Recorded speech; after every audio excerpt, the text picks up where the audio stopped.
Welcome back to the Nobody Asked Our Opinion podcast. This is a podcast where two complete dum-dums talk about pop culture and give our opinion on it because you didn't ask for it. We will also give your opinion. We're good at that. My name is Jay Jay. And I'm Joanna. And to start us off, I kind of want to talk about a little bit of breaking news. Macaulay Culkin's having a baby. With Brenda Song, yo. Yeah. I saw it in our notes and I was like, what? One of these things is not like the other. Because last I checked, Macaulay Culkin's still kind of crazy. I mean, not as crazy as he was, but still kind of crazy. He's an odd little duck, and Brenda Song is just a delight. Yeah, I also thought that Brenda Song was significantly younger than she actually is. She's like our age, and I was like, oh, she's got to be like 15 years younger than Macaulay. They're like only barely a decade apart. Yeah, they're not even a decade apart. They're like 7 years apart. She said, I think we said she was 33, and he's like 40. Yeah, so it's like a perfectly acceptable age difference for two people, consenting adults, to make a child.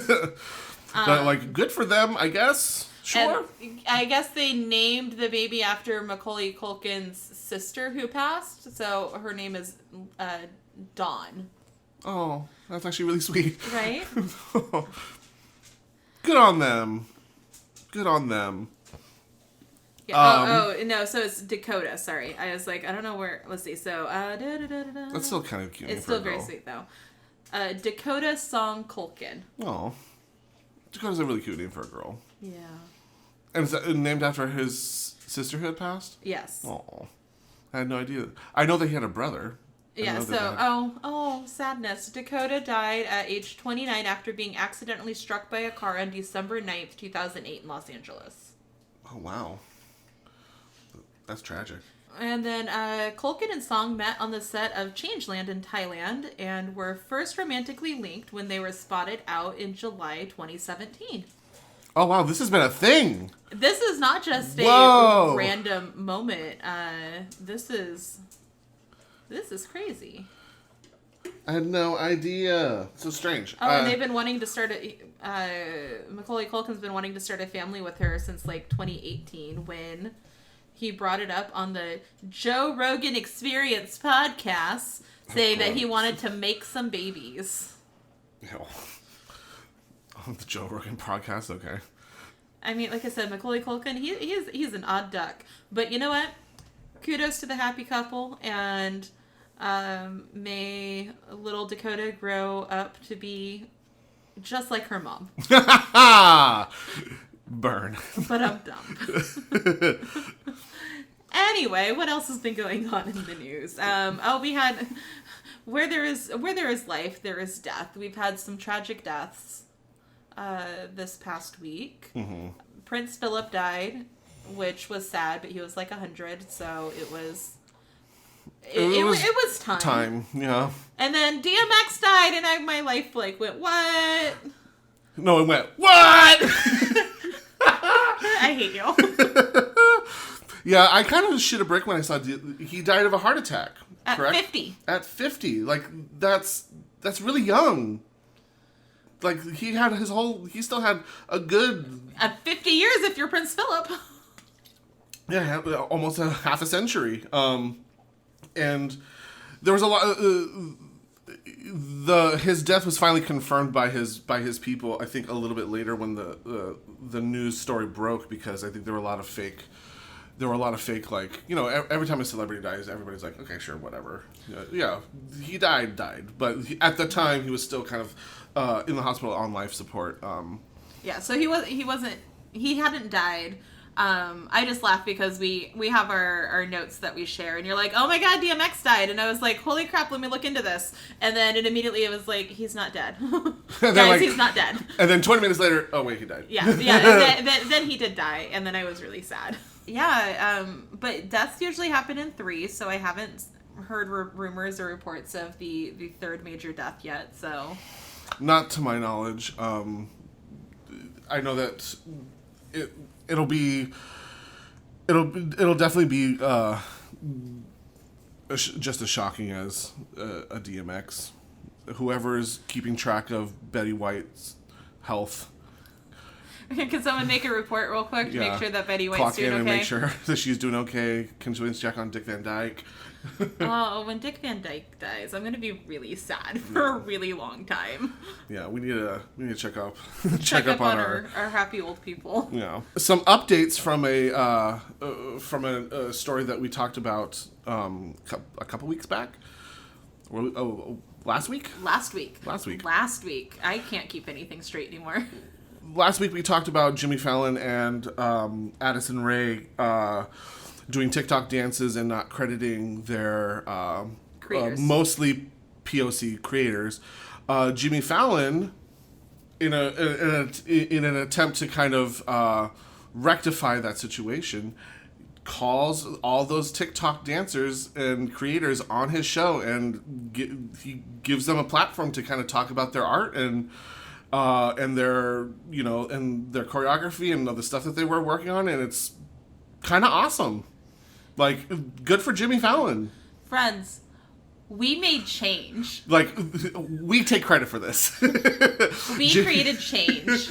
We call Jimmy Fallon out and be like, no, this is stupid and fucked up. And he's like, oh no. Don't lie to the people. We didn't call Jimmy Fallon up. Jimmy Fallon obviously listens to our podcast and was like, I gone done fucked up. Mm-hmm. We called him out. He listened. And he was like, yo, you know what? They've got a point. We need to fix this. Those two idiots with the podcast in Sacramento, they know what's up. And so, like, he had all these, like, great content creators on, and I think, obviously, they did it, like, via Zoom and that kind of thing to be social distant. But I think that's great. Like, that's kind of what you're supposed to do. Like, if you do something and people call you out on it, be like, yeah, we fucked up. Let's fix it. And he did. And I'm happy that he did it this way, because it could have been a woe is me, here's an Instagram live video of me apologizing to these people. And instead of doing all that, he was like, oh, let's just get these people on the show, because that's a better way to fix your mistakes.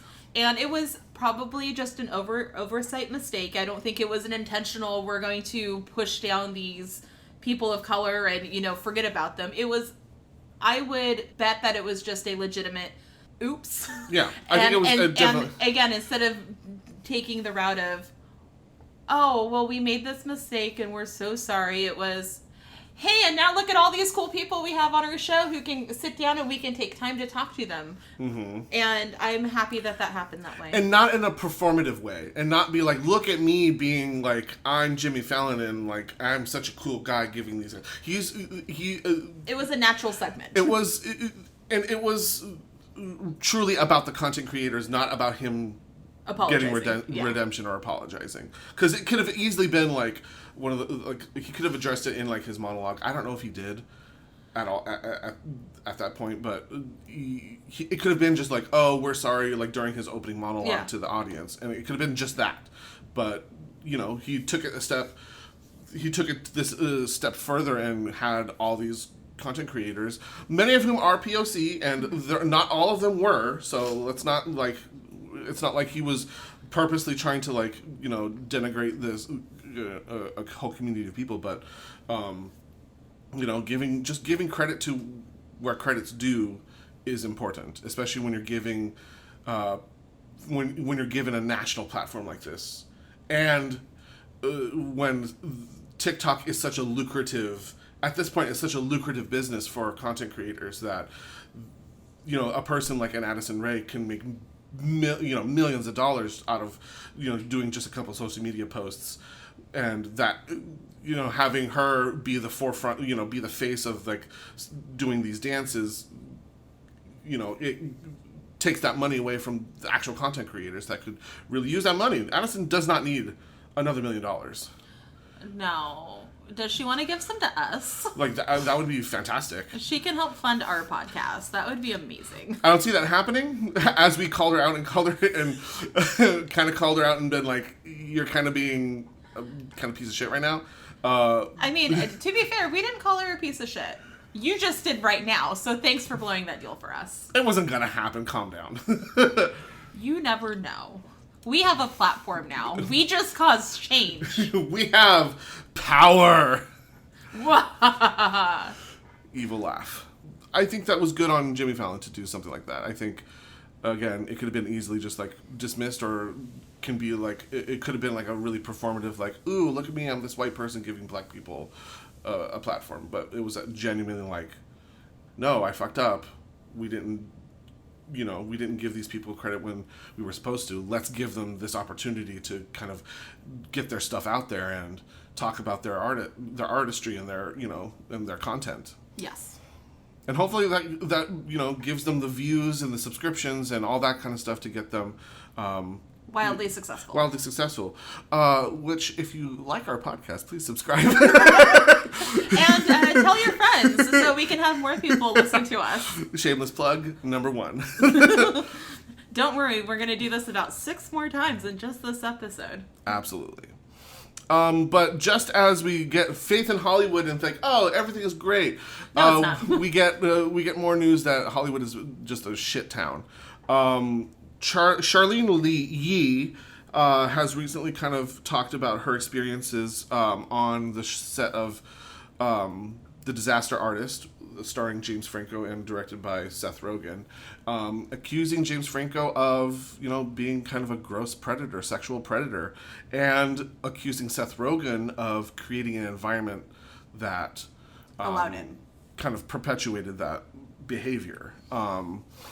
And this is not the first time James Franco has been accused of sexual assault. There's been numerous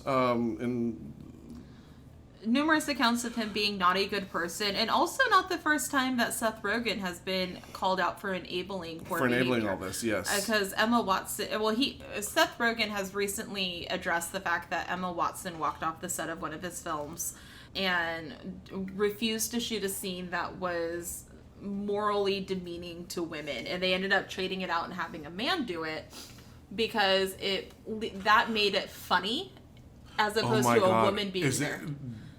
Is it the scene with Channing Tatum? Yes. They wanted to put Emma Watson in that? They wanted Emma Watson to do that scene. Oh, no! So the scene in question is where Channing Tatum is a... He's like a sub-pup. Yes, and with the chain harness, the collar. I think he had a doggy mask. I think so, and was dragged out. And Seth Rogen had originally asked Emma Watson to shoot that scene, and she walked off set and said no. Rightfully so. Oh my God.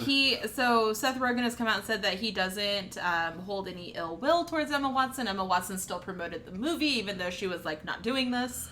And because she was in other scenes, yes, that were not as demeaning or that made her uncomfortable. But the fact that I had read that article about Emma Watson and then saw the news about Charlene Yee, you're like, oh, you have a common denominator of Seth Rogen perpetuating female debauchery, yeah, and not standing for the females that are in the movies that he is creating.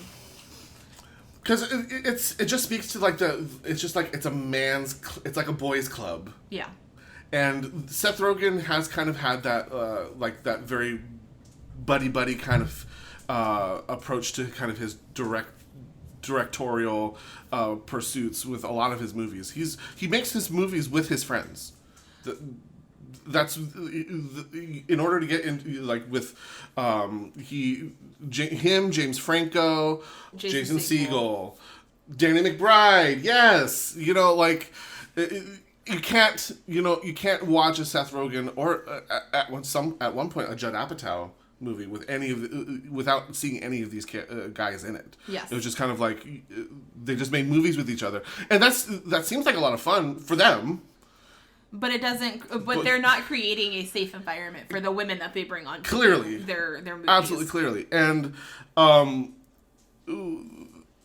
it just kind of speaks to just the gross culture of Hollywood, and this reminded me of, and it's only become recent.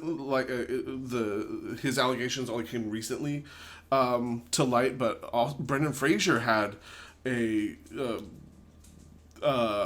incident with a Hollywood higher up where he was at I think it was some sort of cocktail party, and he was straight up groped by this Hollywood executive, and you know, it's been a while since we've seen Brendan Fraser in like movies. At a certain point, we couldn't, you know, throw a rock and not hit a Brendan Fraser movie. He was such a huge like. Oh, he was the darling of Hollywood for a while. I love The Mummy. The Mummy and The Mummy 2 are like some of my favorite movies. Encino Man is hysterical. Oh, I hold a fondness for Blast from the Past. George of the Jungle. George of the Jungle is such a good movie, and you can fight me on it. That movie is well put together for even being a ridiculous mockery of what those movies are. It's brilliant.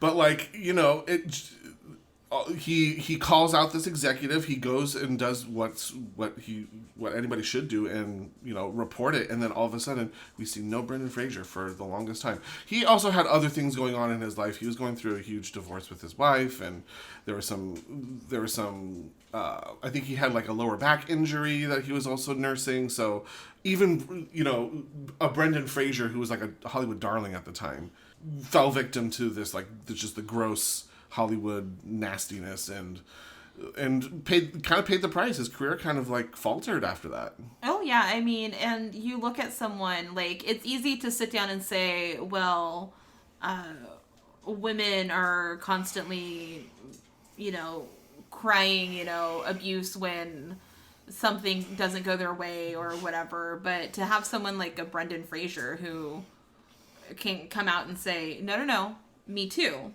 Absolutely. That was the whole point of the Me Too movement, was that it wasn't just a place for women to, you know, quote unquote, like, bitch and cry or whatever. Like, men came forward and were like, oh, no, me too. And it's, I think, something that I feel like has started to fall to the wayside again. It was that trending topic for a moment where everybody was like, yeah, you know, we're going to stand up to Hollywood. And some things did get a little bit better. And some people were, you know, called out and have stopped having careers. Mm-hmm. Like Harvey Weinstein. Like your Harvey Weinsteins. Or Kevin Spacey. Like your Kevin Spaceys, for sure. But it's still not enough. We're still at the point to where it's still not... Hollywood still isn't a safe space, clearly, because we still have people coming forward and saying these people are perpetuating negative space for safety in a film. And I mean, you're on a job, like... Yeah, you should feel safe on your job. That seems reasonable. I mean, most people would say so, but you know what? That's just the way it is, unfortunately. Yeah, and until I mean, it's just, I think until we can kind of like dethrone the higher ups that are, you know, not doing anything about it, turning a blind eye. It's because it's all about the money. It's ultimately about how much they can make. And Seth Rogen has made movies that were wildly successful. James Franco is a wildly successful actor who draws people to the box office. Like, until we can finally like sever the connection with these, you know, the grossness of Hollywood and the fact that they bring in all this money, things aren't going to change as much as we like. We can make small strides, and we can call out people when they are acting and behaving badly, like we should. But it's just going to continue until we figure out a way to kind of make them realize, like, oh, we need to really shift. We need to make a huge shift in the power dynamic. Yes, absolutely. But that's just my opinion. I know you didn't ask for it, but I'm gonna give it to you anyways. We should move on from depressing Hollywood news to something happier, like Drag Race. Yay! Woo! I am going to get a timer out because, girl, I have things to talk about. We've got lots to say. So this is our next. This next segment is our Drag Race 20, where we talk about for Drag Race and all things drag related for exactly 20 minutes. Because if we don't time ourselves, we will never stop talking. Joanna's got a timer ready. And 3, 2, 1, go. All right. So this last episode was the final 4 episode. And I mean, honestly, like, yeah, this is the Final Four we called. Nobody was going home. Nobody was like I knew nobody was going anywhere. And they were like teasing, like, ooh, maybe we're gonna have a top 3. Ooh, I'm gonna call you out one by one. And we're like, bitch, no, you are not gonna send home nobody. And I literally at my television as they're like calling forth the girls, and then they stopped and Simone's just standing there. I was like, come on, do not tell me that you are going to try to convince me that you think that I'm going to believe that Simone of Simone's Drag Race season 13 was going to go home tonight. No. It was not going to happen. I would have had a better time believing if Candy was the last one called. And she or was like even this, Rosé. Yeah, and they were like among the first, like, that was... The first one's called. They were literally just went down the line. But like I would have believed that it was a Rosé because Rosé was Peggy so hard in this episode that Peggy was like, oh girl. RuPaul sits down and they do like an inside the actor studio interviews with all of the girls. / like homage to the old TikTok, Tic-Tac, like little lunches. Dinners and lunches that they used to have in the older seasons. Oh yeah, no, absolutely. And so they're sitting down and they're talking, and Gottmik comes out, and it's you're wonderful. Like Rue is like peeing herself. She's laughing so much. They're making jokes. Michelle's being funny, and they make a got milk joke, and I was like, how long? Why did it take almost to the finale for them to get a baby got milk joke? I'm like, this was. This was like the first thing that came to my mind when I heard her name. I was like, oh yeah, she's gonna make it like a got milk, like reference. Well, they made a got milk, but Michelle saying baby got Mick was a baby got back reference. But they also made like a milk. There was a milk reference, but that one wasn't it though. But so they're making jokes, having fun. Rue tells got Mick that how proud she is for her journey and how happy she is for the support she gets from her family, and they're laughing and it's great. And then you have, later Candy comes out and they're just cracking up over Candy being ridiculous. And like Candy says, like, I'm fucking delusional. And they're like, you fucking are. And it's great because we love you. Because we love it. And Simone comes out and Simone's a star and she's special and we love her. She's like, authentically you, and you're so fierce and unapologetic and wonderful. Yes. And during Rosé's interview, it was... You're neat. She literally says, we're so glad that you participated. Like, oh, Rosé. I'm like, are you just going to give her a participation trophy now? Or are you going to drag this out? Like, sure. And we did find out that, like, Rosé was only been doing drag for 3 years. Comparatively to everybody else. Like, that blew my mind. Like... She seems so seasoned. She seemed so like poised. I mean, obviously that was kind of like her arc was like, or the arc that they're shoving down her throat was that she was like so focused on being perfect and like are you getting that arc like naturally watching the show? Because me looking at Rosé, I don't go, oh, she's perfect, she's perfect, she's perfect, except for the fact that they keep telling us that she thinks that she's perfect. I'm not entirely convinced. No. I'm not convinced that this... Okay, so... full tea, on my way here, I was listening to Bob and Monet on Sibling Rivalry talk about this episode, and the one thing that they pointed out was that specifically Bob the Drag Queen pointed out that I am like, work. Rosé has no storyline. Absolutely none. The other 3 have all of this storyline and absolutely none. So they're kind of shoehorning in this "you're perfect" thing. And they also kind of shoehorned that like the beef between her and Tina Burner. They also and her and like Olivia kind of like they're trying to force a storyline in there, and she's just there chilling, having fun. And I think my hot take from this is that the producers were like, oh, we'll get rid of this bitch a long time ago. They're like, we're going to give her the Jan edit. It'll be great. We're just going to knock her out. Because Jan didn't have any storyline either until she, like, had her face crack. And so they're like, we're just going to boot this bitch out later because she's not that interesting. And Rosé has never once given them a reason to get rid of her. Yeah, like, if they had eliminated her at any point during this competition, at any point, everybody would have been like, the fuck? Absolutely. But she did fine. Or, because there's always somebody who are like, you should have been there. You need to be in the bottom. You need to go home. Like, there have been very few where I was completely gagged that somebody went home, besides Tamisha. Because I don't think she should have gone home that episode. But, like, I haven't been, like, completely like, what? And if they had done that to Rose, everybody would have been like, what? Yeah, like, fans are, like, on her jock. Oh, yeah, like, no, she is the fan favorite right now, which, again, I mean this as no shade to Rose because I think she is fierce. I would gladly sit front row and tip her all of my money. Oh my gosh, she's fierce, next time I can see, like, next time I can go to a drag show, I'll be like, they're, like, throwing, like, just money at her. Because I think she's great. However, this is Simone's drag race. No, like, Simone is gonna win. Gottmik is gonna get second place. Oh, no. It, like, based off of this last episode's edit, I feel like they're giving us the hard edit of, and Gottmik's gonna win. I'm honestly okay with it at this point. 2 episodes ago, I'd been like, no, it was Simone.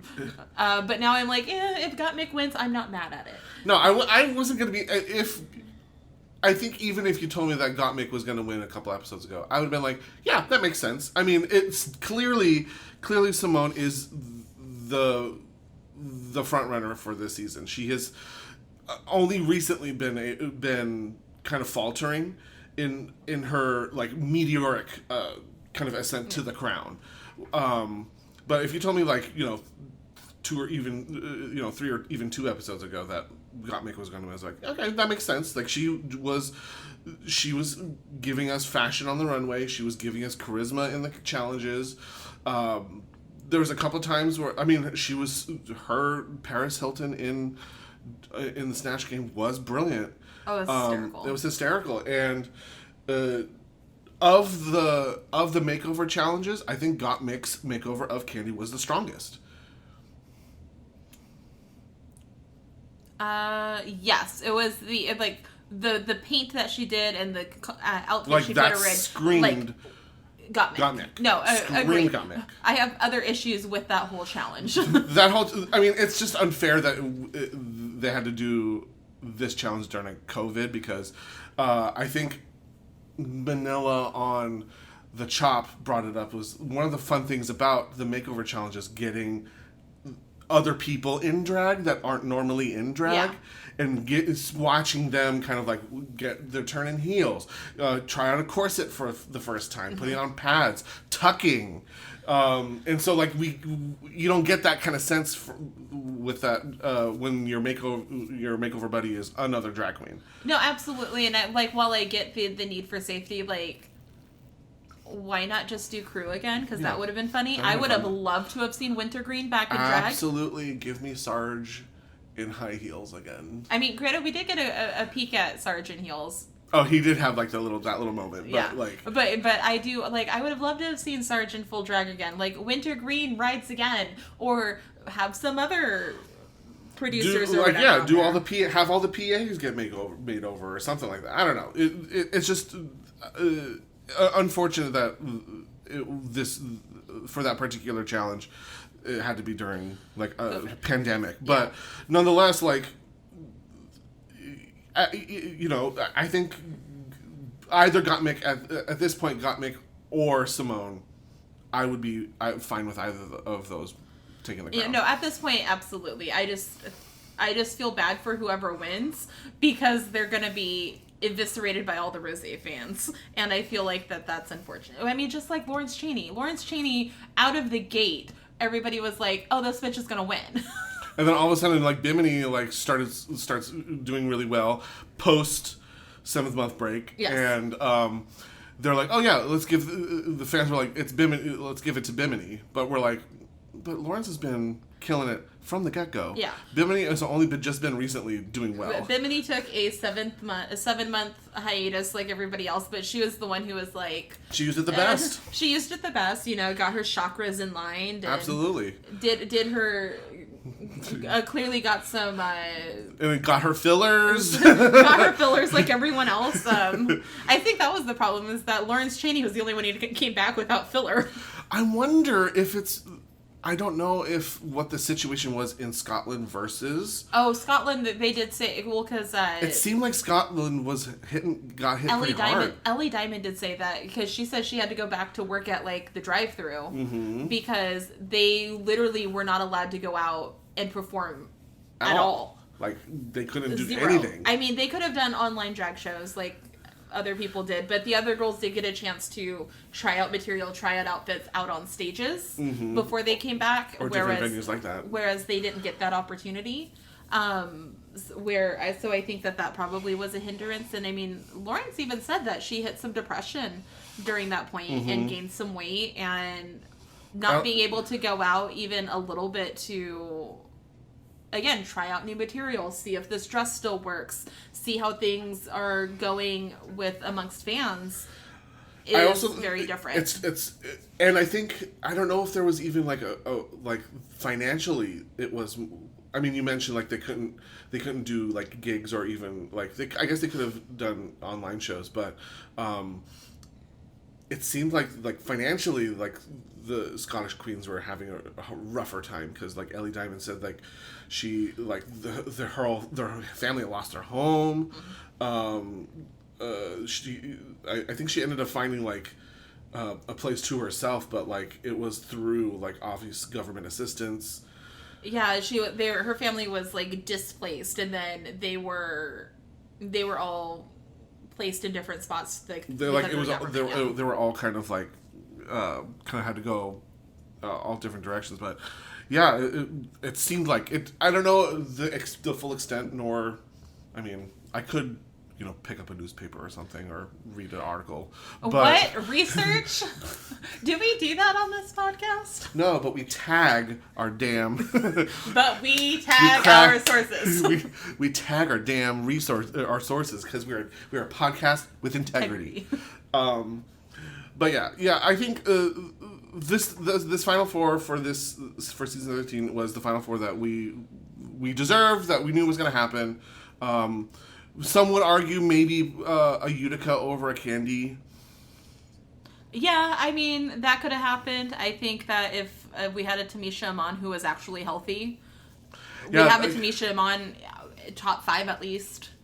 Yeah, like she had the potential to going real far. But can we talk about the music video that they did? It's so good. That song is so good. And I appreciate it's like a throwback doo-wop like style, and I'm all for like that kind of old school 12-bar blues, real doo-woppy like sound. It's just so like calming. And the song itself is very like, it's very upbeat, it's very positive, it's very like, it's not like a bitch track. No, it's a brag track. They even called it out in the episode. They're like, no, it's a brag track. So you gotta, like, hype yourself up and talk about how great you are. And I love that. I think that they all looked great, except for that weird bra that they put on Rosé, but I don't think they brought those outfits. I think that they were given. Oftentimes, for those, like I think Jan even said during the Madonna musical that some of the girls, those costumes were given to them. I think girls in past seasons have said they've some of the costumes for some of the on-stage productions, they were provided their costumes. I think Katya said like the gown that she was given was provided for her Princess Di. No, she said that she got it from her friend, and it was her friend's dead grandmother's dress that she was cutting the train off of. That's right. And she still ended up in the bottom. Yes. So no, that was not provided. But I thought that the whole music, I thought the video looked great. I thought it was fun. Super aesthetically pleasing. Aesthetically pleasing, because it was all super like it was very monochromatic, color coded, and it was the colors were bright. Yes. Like we had Simone in like this like tangerine orange, like Candy Muse had like yellow. It was like sunflower. Sunshine. It was like sunshine. Sunshine yellow, and then Mick was in the blue. It read purple to me. Was it purple? I don't remember. It was like a really vibrant, like royal, like purple. It was like it wasn't like eggplant. It was like plum. It was like a. Yeah. It was like a. It wasn't like a. It was like a. Like a violet, like a really vibrant violet. And then Rosé was in her signature pink. Her pink. I like they're like, and Rosé, you can be pink. And apparently Rosé raps. And apparently Rosé has been rapping. I'm so excited by this. Like, it's so dumb, and it's so great though, because I love that they were like, as it was being set up, as she's like, and then I'm gonna do this really fast rap bit, and they're all like, for real? Okay, white the bread. musical theater girl is gonna do a rap. And then she's to stand in her confessional, and she's like, I've been writing raps for people during COVID, and I would perform them, and people would pay me money to do that. So raps, yeah. She's like, I am a professional social media rap star. She's a rapstress. And I go, this is either going to be brilliant or it's going to tank. Spoiler alert, it was brilliant. Oh my god. She had like good. She had like the fastest rap. Yeah, out of all of them there, yeah, she did the fastest rap because she had to get all of those bars in to fit in with after her musical theater thing, which by the way, like, was perfection. Like, Rosé ate those bitches for lunch. Like, when it comes to performing, especially in a musical number like this, like, that's why didn't she win the musical challenge? Yeah, absolutely. Like, Justice for Jan. Justice for Jan. So like mopping the floors with the other queens, like choreography on point, vocals on point, style. I know you had an issue with the bra. I didn't have an issue with the bra. Oh, I just thought the bra looked out of place over the corset, especially because none of the other girls had anything like that. So it made her stand out in a way that seemed like she wasn't aesthetically the same as all the other girls, and like not in like a Beyonce way. And so that just bugged me. And it just looked awkward on her body. Like, I wish that it was slightly different. Yeah, but I didn't otherwise, have a problem with it. But that's it all just looked me. good. It looked. They all did great. I felt kind of bad. Like, there was at the end where they were kind of like lined up back to back, and they were doing like that classic like rubbing up on each other's thigh, like itty bitty. Like, Gottmik was behind giant ass Candy Muse, and she was like trying to reach over. She's like so far to get to Candy's leg. I'm like, did nobody like think to place like just swap them? Yeah, to put Gottmik in the front. Like, why does she have to be in the back? Because literally she could have, like, and it's not even just to say that Candy Muse is the giant. Like, they're all giants compared to Gottmik. Gottmik is like my size. Yeah, she's and tiny. I'm 5'4". She's like, she's got to be. I'm sure she's smaller. She absolutely could be. I'm 5'4" on a good day. Yeah. And comparatively, it's hard to tell comparatively because when everybody's in heels, like drag queens particularly, they're anywhere from 5'11" to like 7 feet foot. tall. You're just like, I can't gauge this. But, like, I felt bad for Gottmik because she was just, like, her face was, like, all up in Candy's ass crack, really trying hard to reach her leg. And I'm Hey, maybe she was fine being all up in Candy's ass crack. You don't know her. That bitch is a bottom. That good boy is a bottom. But, I just felt bad for her, like, Candy Muse being so just this huge tall person, and poor Gottmik was just like, I can't. I'm gonna try real bad. Go catch an arm. Right. It's not working. Because they could easily just like, because they were lined up in the order that they were like performing. Yeah, they could have easily just turned that line around. Absolutely. Like, there was no reason why Gottmik had to go first. And that runway, though. That runway. Oh my god. So, like, all of the dresses, like, the looks were great or whatever. And then Simone came out and just, like, peed on the runway. That was the most beautiful dress I've ever seen. I want one in every color. The fact that, like, when she walked out and then her hands were on her hip with those, and I was like, that is a gorgeous gown. And then she moved her arms and they were her sleeves. I screamed. It was the most so good. Gorgeous thing. She looked phenomenal from head to toe. I want it. I want it. It was so good. I mean, like, everybody else looked great. This made sense for sleeve, ruffly, long things. Like, this is what Rosé needs to, like, pay attention to. And we're done with that. So, on that note, let's take a break. Yeah.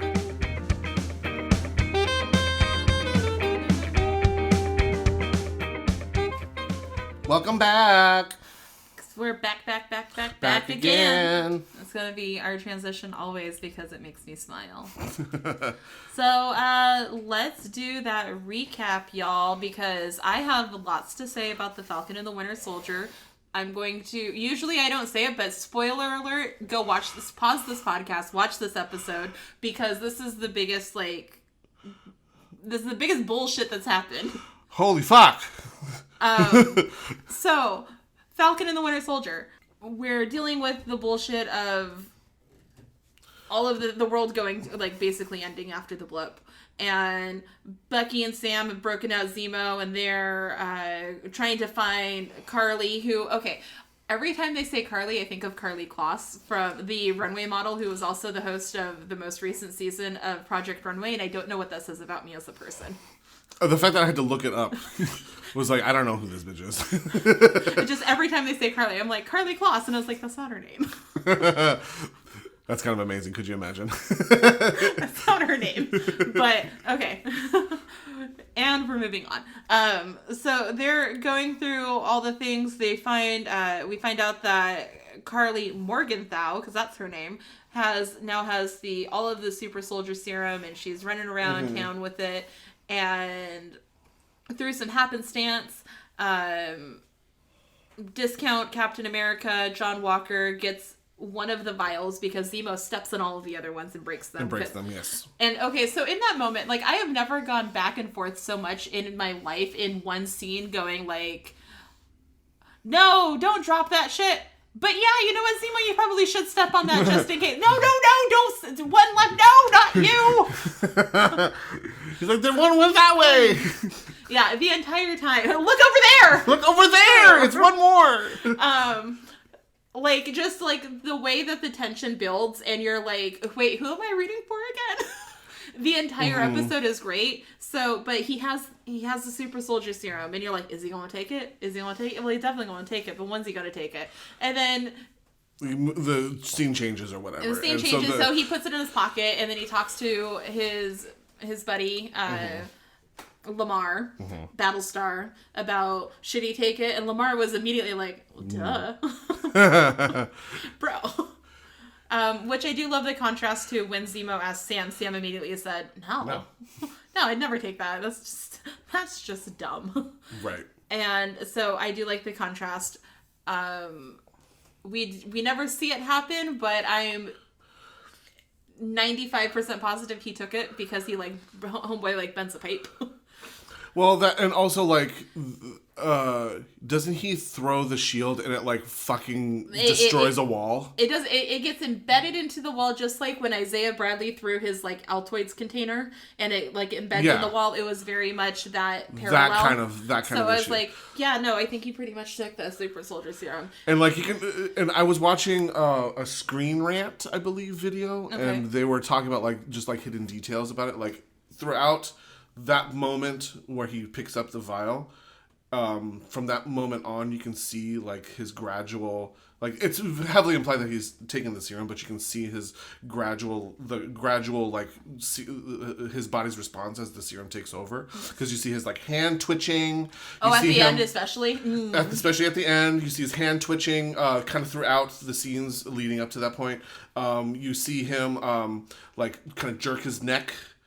Well, I mean, and there's little things like that, though, that have been very consistent even before then, because he would always, like put his, like, pinch, like, the bridge of his nose, like he had a headache. Like, had a headache or something like that, yeah. And so you're just kind of like, what is up with you? And then he starts getting twitchy, and you're like, what is up with you? And then you're like, oh. There's also a moment towards the end where you see kind of blood trickling on his head. It's not coming from his ears. No, it's from his head. It's from his head. So like he's obviously had some sort of wound that's like maybe a concussion or some sort of concussion that he's like not attending to because he's hopped up on this serum. Yeah. Okay, and so rewinding it back, I almost forgot the best part is when the Dora Milaje show up.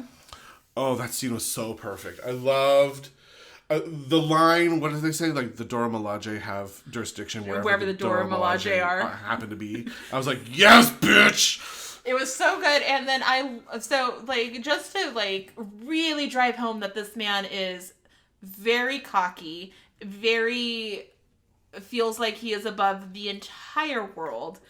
He sits there and he's trying to dismiss these, little girls, and he goes and he puts his hand on her shoulder. And the minute you see the hand go out, I was like, oh, they're gonna fuck him up. They're gonna beat his ass. And it was so immediate that it was wonderful, and they work so well together. And then he just sits there at the end, he's like, but they weren't even super soldiers. And you're like, because they don't have to be. Yeah, because they're badasses and they are the most elite military in the world. Yeah, and they are a bunch of black women kicking the ass. All of the ass, and it was wonderful. So you can see that being the moment where he's like, I need to get something. I need to be able to be better because he's just a normal dude who just happens to have be above average strength. Yeah. And above average stamina or whatever. So then we get the moment that drives forth the ending and the snapping of one John Walker. Lamar is in so they're in this warehouse building and they're all fighting. They're all fighting super soldiers. And then Carly pops up and he Lamar shoves her out of the way or hits her because she was gonna beat the crap out of Watkins, and he so they're sitting there and she turns her force onto him and they're exchanging blows and she knocks him down and he gets up and then she hits him and he goes flying across the room, and the minute you see his head snap back, I was like, pillar. Oh, fuck. Oh god, they really did it. They just killed that man. Yeah. And it was heartbreaking to see him because he runs over and he's like, Lamar, and yeah. he's not getting out. It is sad to see because Lamar didn't. He's just he meant well. He really meant well. He was kind of the good cop in the good cop bad cop situation that they had going on. He was generally kind of a decent man. Yeah, and he dies, and your heart breaks. And then you see John Walker, and you're like, oh no. Oh, then you just eyes snap. He jumps out a window, and you're like, oh, he's gonna go fuck this girl up, and he doesn't even get to the girl. No, he doesn't. Interesting moment. Interesting thing that I saw that the Screen Rant movie pointed out. That is a direct role reversal from Captain America's jump into a window in Civil War. Yeah. And so it kind of represents his descent into the serum's madness. I saw this exact same thing, except for I was watching a New Rockstars video. Oh, that's what it was. It was New Rockstars. Yes. Yeah. See, we quote our things correctly. Yes. But, so I thought that was great. And then he runs out and doesn't get to Carly. No, he gets to her, second command. I don't know if he's that far. I mean, he's really close. He's always with her. I mean, there's only 5 of them, so yeah, sure. Yeah. But he gets there and he's hurls the shield at him. He knocks him down. And then, just to, especially with the political climate the way it is, the fact that his hands went up in, the immediate hands up, don't shoot kind of moment, it says, I didn't do it, it wasn't me. I surrender, he says, I didn't do it, it wasn't me. And then he's like, don't fucking care. And I think that the way that this scene was shot was so brilliant because you don't see any gratuitous violence. You don't see any blood. Like at the end you see some blood, but you don't see any it's not gushing guts. You don't see a decapitation, but it still invoked that sense of horror and dread just to see his face.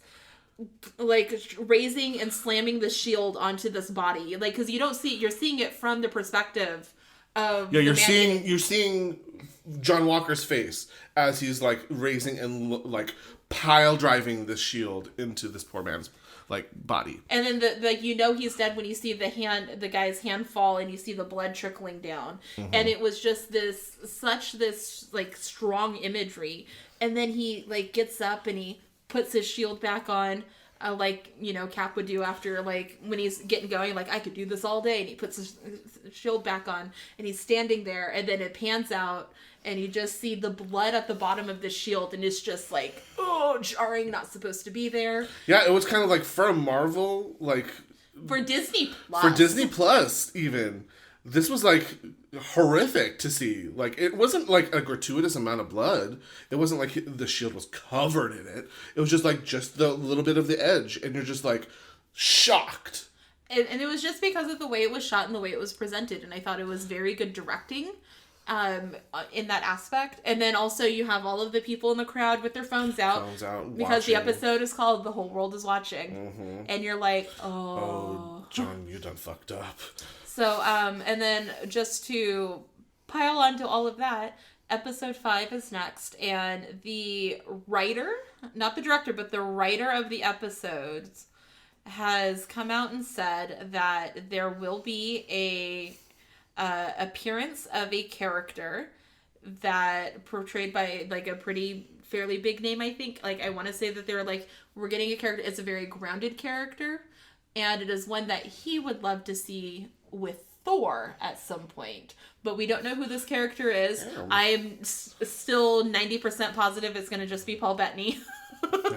Because I don't believe anything anybody says anymore when it comes to Marvel. But that's where we're at. This episode was so good. I can't wait for more. We only have 2 more weeks, and then I lose Falcon and the Winter Soldier and Drag Race season 13 on the same week. But don't worry, we have Drag Race Down Under. So that's coming, and then we still have to wait until, I think, when did I say Loki was coming out in July? I want to say June. Is it June? June 11th. So we have a whole month. Yeah. A whole month to wait for, like, Marvel has been, like, spoon feeding us since, like... Yeah. But doesn't the Black Widow movie come out in July? Oh. That one comes out in July. So we get Loki first, and then during the run of Loki, the Black Widow movie comes out. Okay. So we get nothing in May. They're like, we have given you so much content, more than you have ever dreamed of. You get to sit and wallow and you sit and ruminate on what we've given you.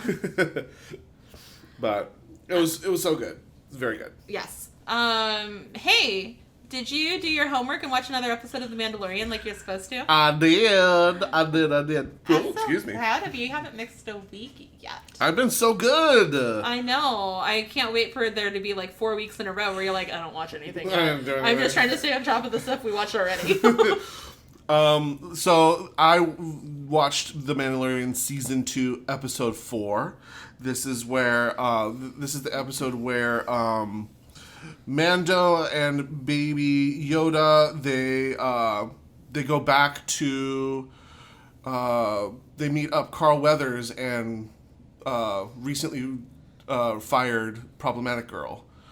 The character Cara Dune. Yes, I forget where they are though, but because he's like, okay, I'm still trying to find people to give Baby Yoda to, and they're like, okay, we can help you, but we need to storm this like Old Republic like base and get supplies or something like that. So you can put your Baby Yoda in school. Yeah, so he gets to go to school, and Baby Yoda's kind of a dick. Straight up steals some like cookies. They look like macaroons. They're like little blue macaroons. He was just like, "Can I have?" The kid, to be fair, like has a whole roll and could have easily just been like, "Here, child, you can have one." But no, he's like, "No." Nope. Like not even like, "Nah, no, these are mine." He was just straight up, "No." Mm-mm. And he was like, "Well, fuck that." Fuck that. I'm a forced telekinesis. Your shit. and that take kid it from my. That kid looks over and he's just like, "What's up, bitch?" What's up, bitch? And the kid's just like the other kid's just like heartbroken. He's like, "Oh, those are my cookies. those are my cookies. Those are my school snacks." So he's Baby Yoda's in school while Mando and Problematic Lady and Carl Weathers go to storm the base. I love that you're naming things like your boyfriend names things in movies. Like, like this is exactly like I'm not going to correct you anymore. Just keep going. Did he tell you what he calls Legolas from Lord of the Rings? I'm sure I've been told. I don't remember. He calls him Philip because he had a Yes. he had a McDonald's toy that was Legolas and he didn't know his actual name, so he just called him Philip. And so when he saw the movie, he's like, "Oh, it's Philip." This is my life. Nothing has real names anymore. This is the life I live, friends. Welcome to my world. So they storm the base and they bring along like this like sea creature like dude that's I guess some sort of like in servitude to Carl Weathers' character. Do you remember where this guy came from? No. He was in the first season. He even makes a carbonite joke. He was like the first guy that he captures at the beginning of the first episode of the first season. Mando was there and he was like, I'm after you, and then he like freezes him in carbonite and drops him off. Because he even makes a carbonite joke and he says that he can't see out of one eye anymore. He can't see out of his left eye. That's right. Because that's also why when Mando walks in, he was like, "Oh fuck, this guy again." And the guy doesn't he like ink? Doesn't he like expels like mist out of his gills? Yes. Like, oh no, Mando made me ink. Yeah, exactly. Oh, that makes sense. Okay. I didn't pick up on that, no. They basically just like have him do like all the dangerous work.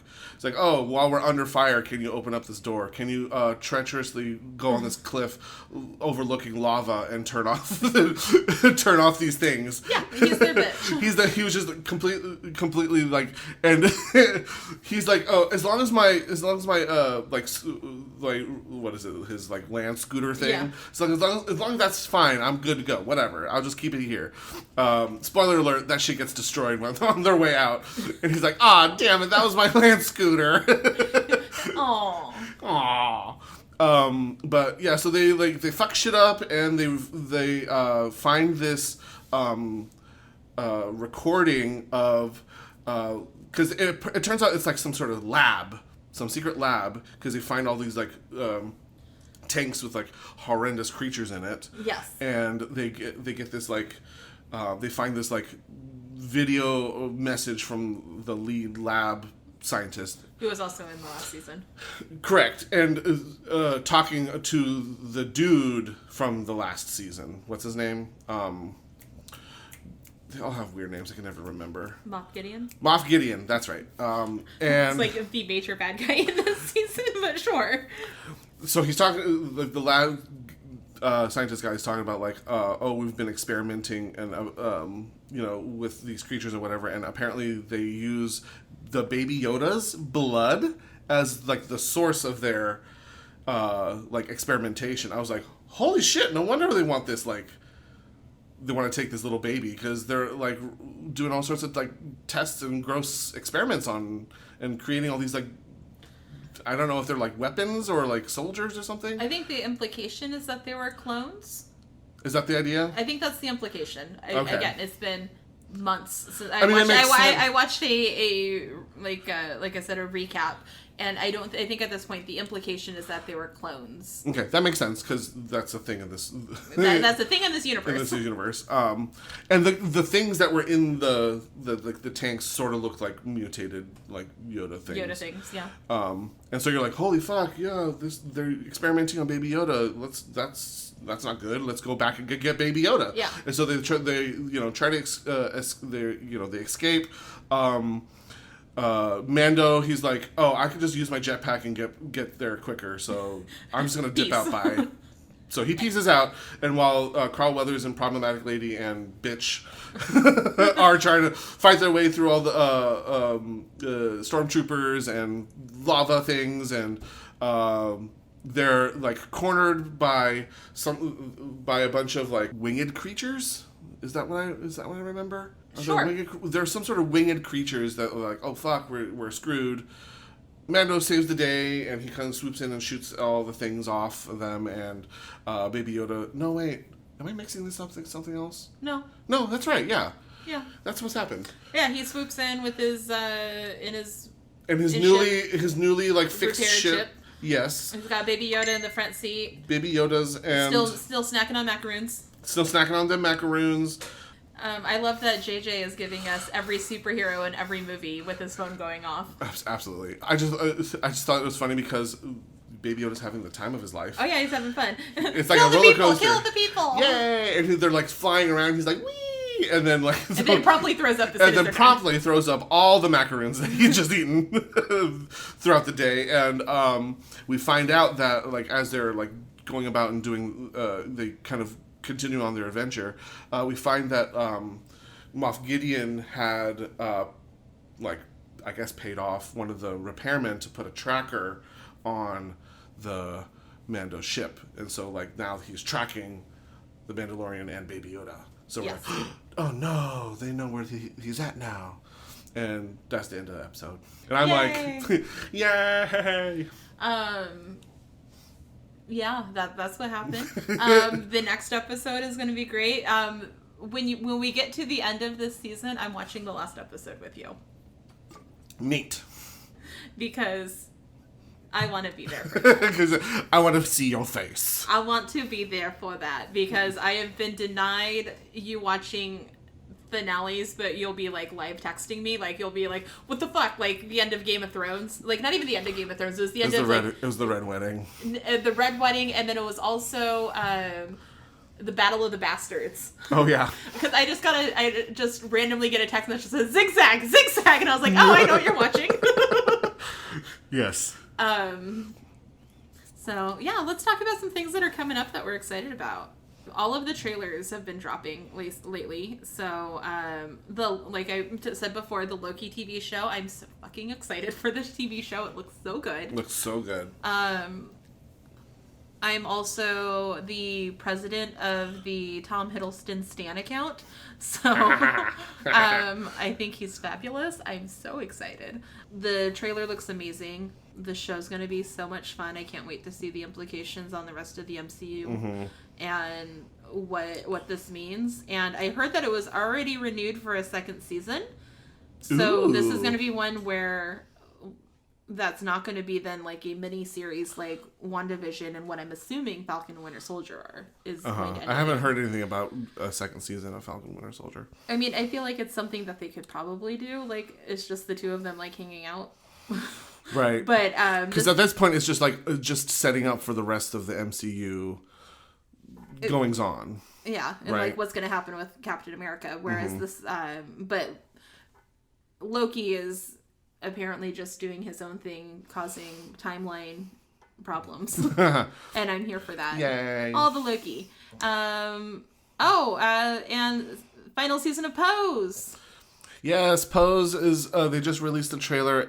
It's devastating. It's both fierce and